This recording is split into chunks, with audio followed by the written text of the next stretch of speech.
এত সুন্দর মোমো যদি বাড়িতেই তৈরি হয়, কি দরকার এত খরচ করে বাড়ির বাইরে গিয়ে মোমো তো খাওয়ার।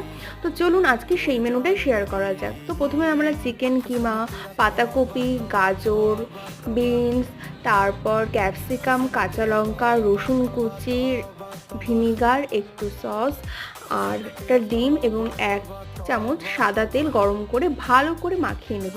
এবং তাতে কিন্তু একটু গোলমরিচ আর লবণ দিয়েছি স্বাদ মতো।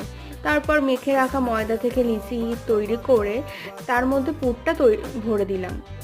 তারপর তোমাদের মন মতো একটা শেপ দিলেন, দিয়ে সেটাকে স্টিমে বসিয়ে দেবে। এবং আমরা শুধু এটা টমেটো সস দিয়ে খাবো না, বাড়ির একটা স্পেশাল সসও বানাবো। তো চলুন সেটাও দেখে নেওয়া যাক। কাঁচা আম এবং লঙ্কা দিয়ে একটা পেস্ট বানিয়ে সেটাকে কিছুক্ষণ লবণ দিয়ে ফুটিয়ে নিলাম স্বাদ মতো। তারপর তো এইদিকে স্টিম হয়ে গেল মোমো আর রেডিও হয়ে গেল বাড়ির সস।